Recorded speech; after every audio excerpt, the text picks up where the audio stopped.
Mexicano. Pero antes tenemos que empezar nuestra sección de psicología y vamos a hablar de la maldad, de esas personas que son capaces de hacer barbaridades como matar, agredir y demás, o de otras que sin llegar a delinquir, pero también tienen comportamientos que dañan a las personas que les rodean o a sus semejantes con desprecio y prepotencia.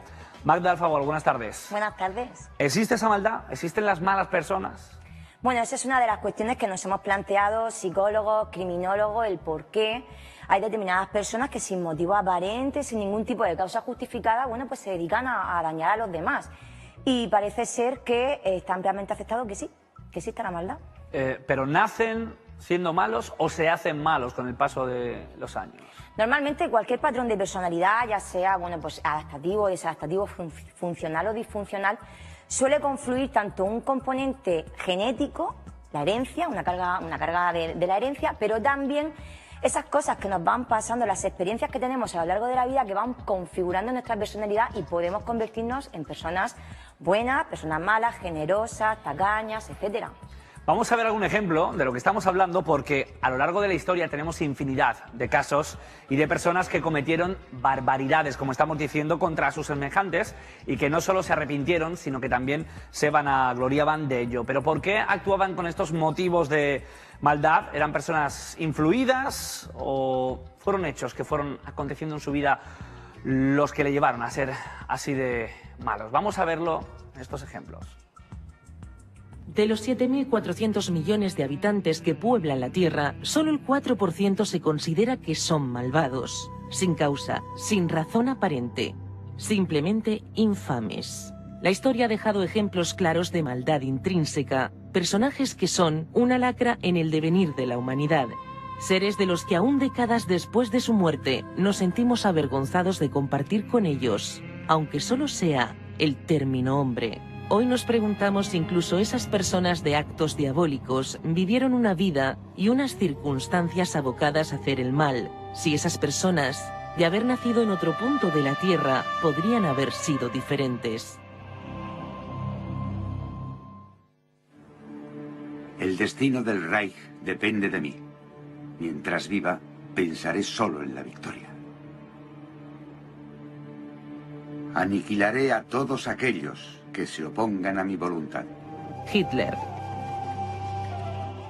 Es imposible hablar de maldad sin nombrar a Adolf Hitler. Provocó la muerte de 17 millones de personas y estaba convencido de su victoria. Pero ¿qué sabemos de su niñez, de su adolescencia? Cuando solo era un niño, Hitler fue azotado a menudo por su padre. Años más tarde, admitiría que... En aquellos momentos tomé la decisión de no llorar nunca más cuando mi padre me azotaba. Unos pocos días después tuve la oportunidad de poner a prueba mi voluntad. Mi madre, asustada, se escondió enfrente de la puerta. En cuanto a mí, conté silenciosamente los golpes. Quizás desconozcan que Adolf siempre quiso ser pintor, vocación con la que su padre acabó a base de disciplina. Si había alguien a quien quería, era su madre, con la que sufrió su trágico final aquejada de una grave y larga enfermedad. Charles Manson. You are.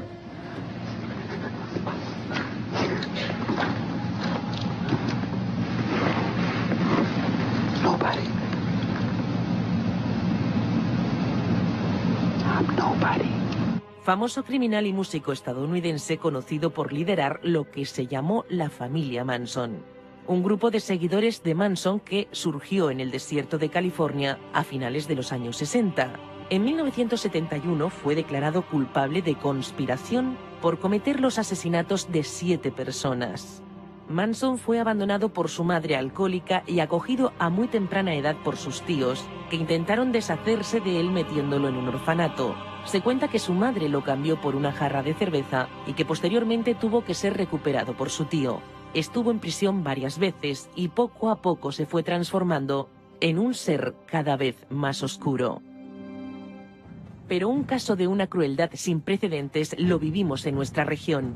Francisca González Navarro, más conocida como la parricida de Santomera, que mató a sus 2 hijos estrangulándolos con el cable del teléfono. Los pequeños tenían 3 y 6 años. En este caso fue su marido el detonante de sus actos diabólicos. Le era infiel. Según Francisca, la había abocado a mantener relaciones sexuales con más personas y consumía drogas mezcladas con alcohol en ingentes cantidades. ¿Qué hubiera sido de ellos si sus vidas hubieran estado llenas de amor y cariño, si nunca se hubieran sentido abandonados? ¿Existe la maldad? ¿Simple y llanamente maldad? Son casos con diferentes orígenes, Santomera, por ejemplo, Alemania o Estados Unidos, pero vamos a centrarnos en la infancia, por ejemplo, de Hitler o la de Manson. Uno fue abandonado, el otro fue agredido en varias ocasiones. ¿Eso influye en que se hagan malas personas? Muchísimo. Bueno, estas personas eran psicópatas, tenían rasgos psicopáticos. Y sí, la infancia influye muchísimo. Estas personas que son criadas con violencia, sin amor, también con agresiones verbales, suelen transformarse luego en adultos que suelen ser agresivos, suelen humillar a los demás, simple y llanamente porque han aprendido que así sus padres conseguían sus objetivos y aprenden a reproducir estos patrones de conducta para poder ellos conseguir los suyos. Y, por ejemplo, en el caso de la parricida de Santomera, capaz de quitarle la vida a sus dos hijos, ¿ella se convierte en un momento dado en una mala persona? ¿O nosotros somos capaces de en un momento dado convertirnos en una mala persona y hacer una gravísima acción como esa? Es cierto que existe una cierta predisposición, como te decía anteriormente, Fran, en nuestra carga genética a tener determinados patrones de conducta, pero sí que es cierto que seguramente si esta persona no hubiese tenido algún tipo de suceso traumático, no hubiese tenido sucesos traumáticos a lo largo de su infancia, podría haberse convertido en una persona emocionalmente sana y bueno, pues con unas intenciones mejores que las que tuvo posteriormente. Hemos hablado muchas veces en la sección de sucesos con abogados de si estas personas son conscientes de que hacen el mal o no hacen el mal. ¿Son personas enfermas o no son personas enfermas? No, en ningún caso. El psicópata nunca es una persona enferma. ¿Por qué? Muy sencillo. Porque tiene sus capacidades cognitivas y volitivas, es decir, su capacidad de pensar y su capacidad de actuar de manera voluntaria preservada. No es lo mismo si esta mujer hubiese sido, por ejemplo, esquizofrénica. Ahí sí que esas capacidades, tanto de actuar como de pensar, estarían alteradas. Pero en este caso no. Tienen esas capacidades preservadas y son totalmente responsables de lo que hacen. No sé, Magda, si una mala persona puede cambiar y si puede cambiar, ¿qué es lo que tiene que hacer para ir hacia una mejor conducta, ¿no? Mira, Fran, yo soy de las psicólogas que piensan que cualquier patrón de conducta desviada o disfuncional puede modificarse entrenándolo y con terapia. Ahora bien, no se puede hacer nada si esta persona no tiene motivación para el cambio. Y como normalmente estas personas que tienen este tipo de rasgos psicopáticos suelen obtener beneficios de sus acciones, el coste es mayor que el beneficio. Por tanto, les va bien en la vida, a algunos de ellos, y no tienen necesidad de cambiar. En este caso hemos visto a personas extremas, en lo que a malas personas se refiere, ¿no? Pero todos nos hemos topado alguna vez a personas que de una forma o de otra han sido malas, o con nosotros, o nuestro entorno, o con gente que conocíamos. ¿Cómo podemos enfrentarnos a una mala persona cuando nos topamos con uno de ellos? Sí, es cierto, hay personas que suelen ser envidiosas, que suelen ser mentirosas. Y bueno, si tenemos la suerte de que esta persona no está dentro de nuestro grupo familiar, lo mejor que podemos hacer es alejarnos de ella.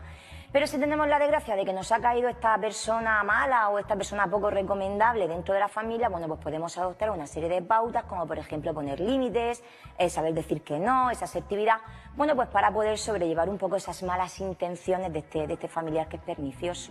Luego hablaremos de malas personas en sucesos, por ejemplo Paco Sanz, que imagino que debe ser una mala persona, pero Magda, queremos saber cómo podemos reconocer, ¿no?, a estas malas personas. ¿Cuáles son las claves? Sí, voy a dar 5 claves pues, para poder detectar personas malas o personas poco recomendables.